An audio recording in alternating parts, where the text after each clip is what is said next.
بحیثیت مسلمان ہم لوگوں کو روز اپنا محاسبہ کرنا چاہیے کہ آیا جس نبی کے ہم نام لیوا ہیں محمد رسول اللہ صلی اللہ علیہ وسلم،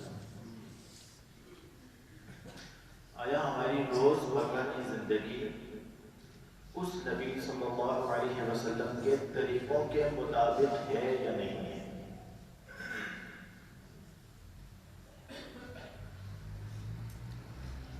چونکہ باتیں ہوں گی ہمارے اور آپ کے درمیان، اور کچھ ان چیزوں کے بارے میں ہم سوچیں گے، اپنا محاسبہ کریں گے کہ جن چیزوں کی ضرورت ہمیں روز مرہ زندگی میں ہوتی ہے۔ بہت ساری چیزیں ہیں جو ہم اپنے ارد گرد محسوس کرتے ہیں، وہ اثرات ہیں جو ہماری زندگیوں پر مرتب ہوتے ہیں، چاہے وہ منفی اثرات ہیں یا مثبت اثرات ہیں۔ تو روزانہ اپنا محاسبہ ہونا چاہیے کہ میں نے جو دن بھر کی زندگی گزاری، میں نے جو پورا دن میری زندگی کا جو گزر گیا، میری پوری زندگی سے ایک دن کم ہو گیا، رات کو سونے سے پہلے اس پورے دن کی زندگی پر نظر دوڑانا کہ آج کے دن میں نے کیا کمایا اور کیا کھویا، آج کے دن میں نے کس کو راضی کیا کس کو ناراض کیا۔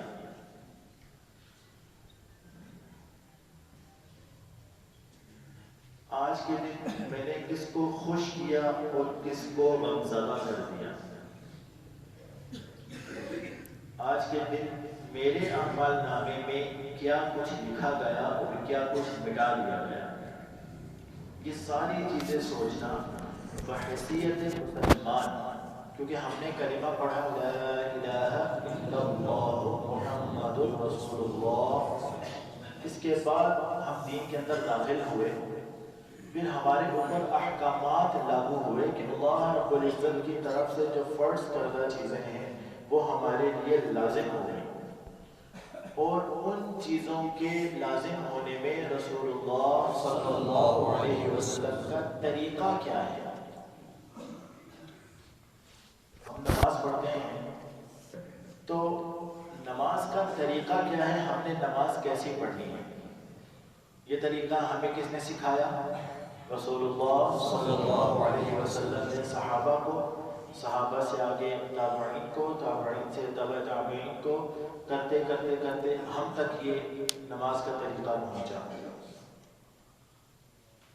اور حدیث بھی ہے، آپ علیہ السلام نے فرمایا کہ صلو کما رأیتمونی اصلی، ایسے نماز پڑھو جیسے تم مجھے نماز پڑھتے ہوئے دیکھتے ہو۔ تو ہم نے تو نہیں دیکھا رسول اللہ صلی اللہ علیہ وسلم کو نماز پڑھتے ہوئے، لیکن ہم تک یہ چیز تواتر کے ساتھ پہنچی کہ رسول اللہ صلی اللہ علیہ وسلم کی نماز پڑھنے کا طریقہ یہ تھا۔ اسی طرح اور بہت ساری چیزیں ہیں کہ اللہ رب العزت کے جو احکامات ہیں کہ وہ رسول اللہ صلی اللہ علیہ وسلم کے طریقوں کے مطابق ہو جائیں۔ آج پورا دن میں نے پورا دن مجھ پر کتنی نمازیں تھیں؟ 5۔ میں نے کتنی نمازیں پڑھی؟ اگر مجھ سے کوئی نماز رہ گئی تو اس کی وجہ کیا بنی؟ ملازمت تھی، دکانداری تھی، گھریلو مصروفیات تھی، یا میرا دل نہیں مائل ہوا نماز کی طرف تو میں نے نماز چھوڑ دی۔ اور ساتھ ساتھ اور بہت ساری چیزیں کہ میں نے کتنے اعمال کیے جو اچھے تھے اور کیسے اعمال تھے جو برے تھے۔ آیا اگر انسان کو معلوم ہوتا ہے، میں اگر رات کو بستر پہ لیٹ کے سوچ رہا ہوں اپنے پورے دن کی کارگزاری، تو مجھے معلوم ہے کہ میں نے کتنے برے کام کیے اور کتنے اچھے کام کیے، تو ہر رات میں اپنے اعمال کو اپنی ذات کے حوالے سے ان کا وزن کروں، ان کو تولوں کہ آیا میری نیکیاں برائیوں کے مقابلے میں زیادہ تھیں یا میری برائیاں نیکیوں کے مقابلے میں زیادہ تھیں؟ اگر نیکیاں زیادہ ہیں تو اس پر اللہ رب العزت کا شکر ادا کرنا چاہیے کہ قرآن میں آتا ہے کہ لَئِن شَكَرْتُمْ لَأَزِيدَنَّكُمْ، کہ جب تم کسی نعمت کا شکر ادا کرو گے تو میں ضرور و ضرور اللہ رب العزت فرما رہے ہیں کہ اس نعمت کو بڑھا دوں گا۔ اس کے ذمہ میں ایک واقعہ ذہن میں آ رہا ہے کہ حضرت موسیٰ علیہ السلام اللہ رب العزت سے کوہ طور پر ملاقات کے لیے جا رہے تھے، تو راستے میں ایک آدمی سے ملاقات ہوئی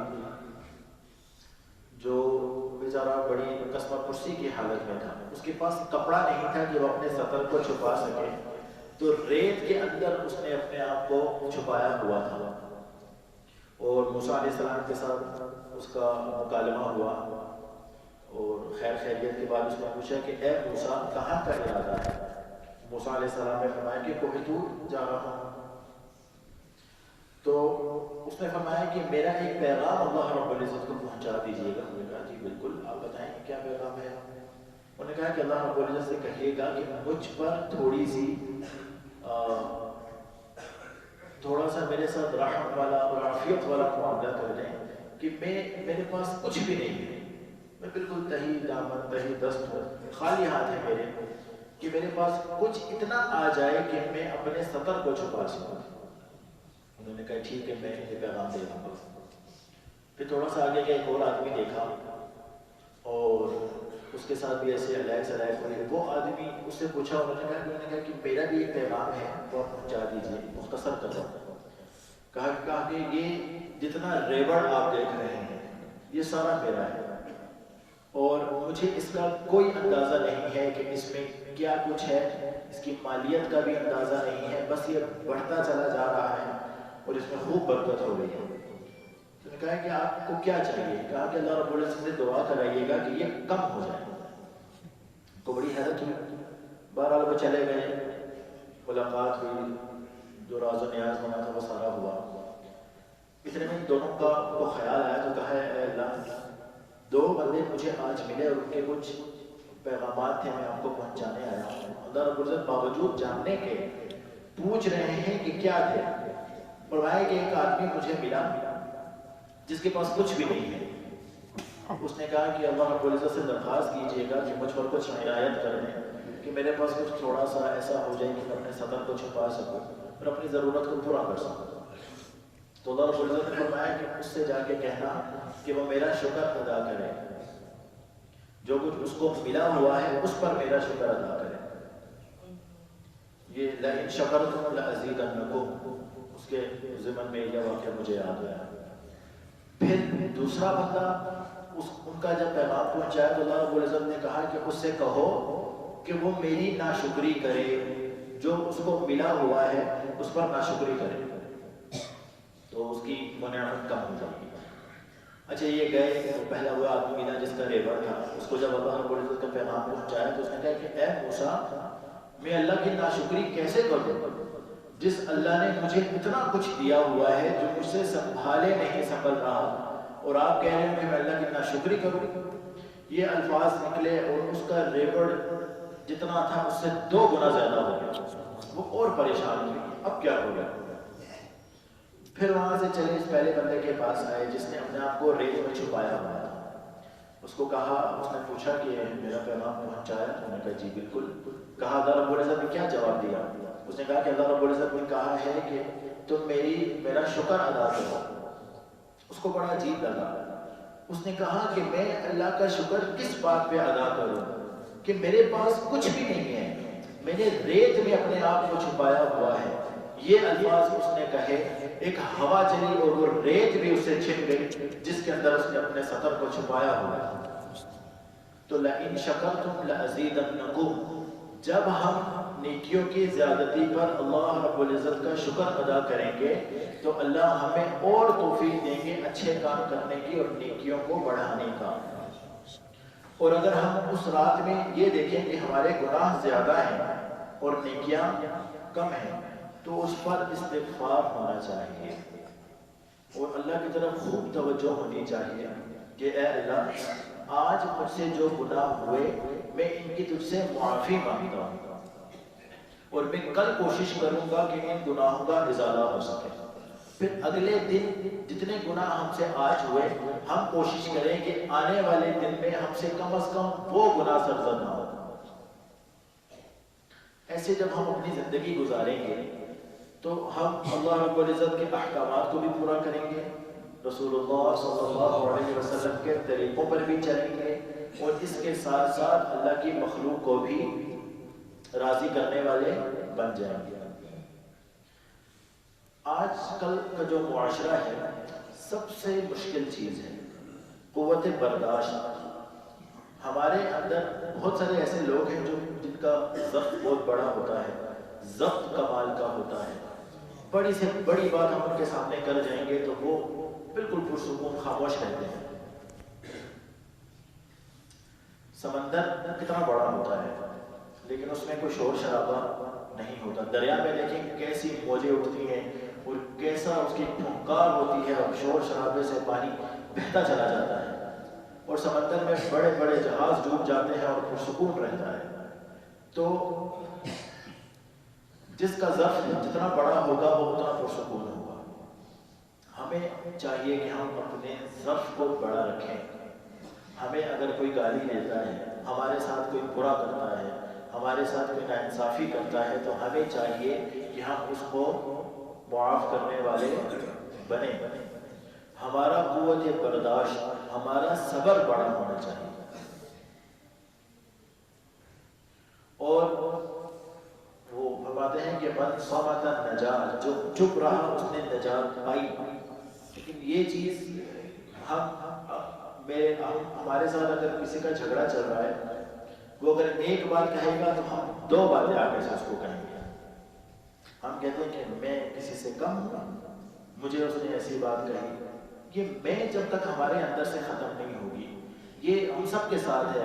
وہ کم ایسے لوگ ہوتے ہیں کہ جو خود سے زیادہ دوسرے بندوں کو اہمیت دیتے ہیں، اور یہ اسی چیز کا محاسبہ ہمیں کرنا چاہیے کہ ہمارے اندر سے یہ میں کیسے ختم ہو جائے۔ جب تک یہ میں ہمارے اندر رہے گی ہم کبھی بھی ترقی کی طرف نہیں جا سکیں۔ اور کوئی ہمیں ایک تھپڑ مارتا ہے، ہم آگے سے دو لگاتے ہیں اس کو، پھر کہتے ہیں کہ ہمیں تو کہا ہے کہ جو تمہارے ساتھ زیادتی کرے اس کے ساتھ اتنا کرو، لیکن کرو، کوئی ایک تھپڑ مارے تو ایک ہی مارو، دوسرا مارنے کا حق نہیں ہے۔ کوئی ایک لاٹھی مارتا ہے تو اس کو ایک ہی مارو، دوسری کا حق نہیں ہے۔ لیکن کیا ہے کہ ہم تو پوری بھڑاس نکالتے ہیں، کہتے ہیں تیری ایسی کہ تیسی، تم نے میرے ساتھ ایسا کیا۔ یہ چیزیں اب میرے ساتھ اگر کوئی جھگڑ رہا ہے میں خاموش ہوں، وہ جھگڑ رہا ہے، برا بلا کہہ رہا ہے، جو کچھ اس کے دل میں آ رہا ہے وہ اپنی بھڑاس نکال رہا ہے۔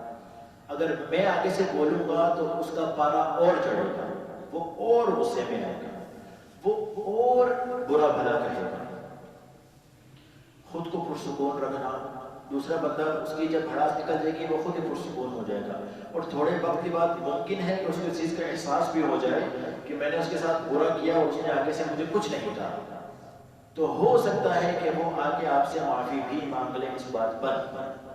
لیکن اگر بدلے میں ہم نے بھی اس کے ساتھ ویسا ہی کیا جیسا وہ ہمارے ساتھ کر رہا ہے تو اس میں اور ہم میں کیا فرق ہے؟ ہم دونوں تو ایک طرح کے ہیں، اور پھر اس کے بعد ہم یہ گمان کریں کہ غلطی اس کی ہے، وہ آگے مجھ سے معافی مانگے گا، میں اس کو معاف کروں گا، پھر تو یہ میرے خیال سے ناجائز بات ہے کہ ہم نے اس کے جواب میں اس کو برا بھلا بھی کہا، اور ہم یہ شرط بھی رکھ رہے ہیں کہ وہ آ کے مجھ سے معافی مانگے۔ پھر اگر وہ معافی مانگنے کا حقدار ہے تو ہم بھی معافی مانگنے کے حقدار ہیں۔ شروعات بھلے اس نے کی ہے، جواب ہم نے بھی پوری برابری کر دیا ہے۔ اگر وہ معافی مانگ رہا ہے تو معافی ہمیں بھی مانگنی چاہیے، اور معافی مانگنے سے کوئی چھوٹا نہیں ہو جاتا۔ اگر ہم کسی سے معافی مانگتے ہیں تو ممکن ہے اس کے دل میں ہمارے لیے محبت اور بڑھ جائے کہ میں نے اس کے ساتھ برا کیا لیکن وہ آگے سے چل کے آیا میرے پاس اور اس نے معافی مانگی، کبھی نہ کبھی یہ جھگڑا ختم ہو ہی جائے گا۔ تو اچھا ہے کہ ہم اس جھگڑے کو ابھی ختم کر دیں، ہم اس معاملے کو ابھی سلجھا لیں، ہم آپس کی صلح ابھی کر لیں۔ ممکن ہے آج میرا کسی کے ساتھ جھگڑا ہوا اور میں سوچ رہا ہوں کہ نہیں چھوڑو ذرا، آج تو میں بہت غصے میں ہوں، کل میرا غصہ ٹھنڈا ہوگا تو میں جا کے معافی مانگ لوں۔ ممکن ہے کہ موت کا پنجہ مجھے دبوچ لے اور مجھے کل کی مہلت نہ ملے، تو وہ جو معافی مانگنے کا جذبہ میرے دل میں ہے وہ میرے دل میں ہی رہ جائے گا، وہ زبان تک نہیں آئے گا۔ پھر میں مر گیا ہوں، جو میری جنازے پہ آئے گا وہ تو پھر مجھے معاف کر ہی دے گا۔ تو مردہ کو معاف کرنا بہت آسان ہے۔ ہم جنازے پہ کھڑے ہوتے ہیں اور امام صاحب جب کہتے ہیں کہ جس کے ساتھ ناانصافی ہوئی ہے اگر اس نے کسی کے ساتھ کی تو اس کو معاف کر دے، تو ہم سب دونوں ہاتھ اٹھا کے کہتے ہیں کہ ہم نے اس کو معاف کیا۔ یہ اچھا ہے یا یہ اچھا ہے کہ وہ زندہ ہے، اس کو گلے سے لگایا، اس سے مصافحہ کیا، اس کے ماتھے پہ بوسہ دیا اور تب کہا کہ میں نے اس کو معاف کیا؟ یہ زیادہ اچھا ہے یا یہ اچھا ہے کہ اس کی قبر پہ کھڑے ہیں، وہ بیچارہ فرشتوں کے حوالے ہے، فرشتوں کے رحم و کرم پر ہے، اور ہم کہہ رہے ہیں جی کہ ہم نے اس کو معاف کر دیا؟ تب تو معاف کرنا، بہت معذرت کے ساتھ شاید یہ لفظ آپ کو بہت برا لگے، تب معاف کرنا ہماری شاید مجبوری بھی ہو سکتی ہے، کیونکہ وہ مر گیا ہے، ہم بدلہ تو نہیں لے سکتے۔ میرا میرے بھائی کے ساتھ جھگڑا ہے تو میں اس کے بچوں سے تو بدلہ نہیں لے سکتا، جھگڑا میرا میرے بھائی کے ساتھ ہے، اگر اس کے مرنے پر میں نے اس کو معاف کیا تو میں نے کوئی کمال نہیں کیا، اور اگر زندہ اس کے ہوتے ہوئے میں نے اس کو معاف کیا، میں نے اس کو اپنے سینے سے لگایا، میں نے اس کو اپنے ساتھ اپنی مسند پہ بٹھایا، ممکن ہے کہ ان ایام میں اپنے بھائی کے ساتھ اپنے دل کی وہ باتیں بھی کر سکوں جو میں ہمیشہ سے اپنے دل میں دبائے بیٹھا ہوں، جو میں نے اپنے دل میں چھپائی ہوئی ہیں، کہ میرا بھائی میرے پاس آئے، میرے غم میں شریک ہو، میری خوشی میں شریک ہو، مجھے کوئی پریشانی ہو تو وہ میرا دکھ بانٹے، میری پریشانی کو ہلکا کرے، میرے غم کو غلط کرے۔ یہ زیادہ اچھا ہے یا یہ اچھا ہے کہ وہ بیچارہ میرا بھائی جنازے کی چارپائی پر لیٹا ہوا ہے، جنازہ ہونے والا ہے، اور پھر میں اپنے دونوں ہاتھ اٹھا کے کہا میں نے اپنے بھائی کو معاف کیا؟ بتائیں کون سا جو معاملہ ہے وہ زیادہ بہتر ہے؟ بھائی کی زندگی میں بھائی کو معاف کرنا زیادہ اچھا ہے، بجائے اس لیے کہ بھائی کے مرنے کے بعد اس کو معاف کیا۔ وہ تو ایک غم کا ہوتا ہے۔ محبت ہمیں مجھے میرے بھائی سے محبت ہے، اسی طرح ہم سب کو اپنے بھائیوں سے محبت ہے۔ ہم بھلے اپنے بھائیوں سے ناراض ہیں، کوئی ان کے بارے میں غلط بات کہتا ہے تو ہم اس کو چپ کراتے ہیں کہ اس کے بارے میں ایسی بات مت کرو۔ ایسا ہے یا نہیں ہے؟ ایسا ہی ہے، ہر ایک کو اپنے بھائی سے محبت ہے، تو اس محبت کو ہم ظاہر کیوں نہیں کرتے ہیں؟ اس محبت کا اظہار کیوں نہیں کرتے ہیں؟ کیا پریشانی ہے کہ ہم اپنے بھائی سے ہماری محبت کو چھپانا پڑتا ہے، ہمیں دل میں رکھنا پڑتا ہے، اور ہم سب کو کہتے ہیں کہ مجھے تو اس سے بہت محبت ہے۔ اگر محبت ہے تو اس کا اظہار کریں، اپنے بھائی کو بتائیں کہ مجھے تم سے محبت ہے۔ لوگوں کو بتانے کا کوئی فائدہ نہیں۔ ممکن ہے اس کا یہ بات نہیں ہو جائے کہ میرے بھائی مجھ سے محبت کرتا ہے۔ آپ کو، ہمیں اپنی اولاد سے محبت ہے اور ہم اس کا اظہار کرتے ہیں، بچے کو گود میں اٹھایا، اس کو بوسہ دیا، اس کی خواہشات کو پورا کیا، یہ کیا چیز ہوتی ہے؟ یہ ہماری مجبوری نہیں ہوتی، یہ ہماری محبت ہوتی ہے جو ہم اپنی اولاد کو، ہم اس کا اظہار کر رہے ہیں اپنی اولاد کے سامنے، اس سے محبت کرتے ہیں، اس کو بوسہ دیتے ہیں، وہ چھوٹا ہوتا ہے اس کو گود میں اٹھا کے اس کو ہر جگہ کا چکر لگواتے ہیں، وہ رو رہا ہوتا ہے اس کو اٹھا کے چپ کرواتے ہیں، بڑا ہو جاتا ہے تو اس کی خواہشات کو پورا کرتے ہیں۔ یہ محبت کو ظاہر کرنے کی ایک طریقہ ہے کہ ہماری اولاد سے ہمیں کتنی محبت ہے۔ وہ جب محبت زیادہ ہوتی ہے تو پھر ہر بچے کی ہر جائز ناجائز خواہش کو پورا کیا جاتا ہے، چاہے وہ اس کے حق میں اچھی ہے یا بری ہے۔ تو یہ چیز ہم اپنے بھائیوں کے ساتھ، اپنے رشتہ داروں کے ساتھ، اپنے دوسرے مسلمان بھائیوں کے ساتھ کیوں نہیں کر سکتے؟ اس میں ہمیں عار محسوس کیوں ہوتی ہے؟ اس عار کو ختم کرنا اور ہمارے دل میں جو دوسروں کے لیے محبت ہے اس کو ظاہر کرنا۔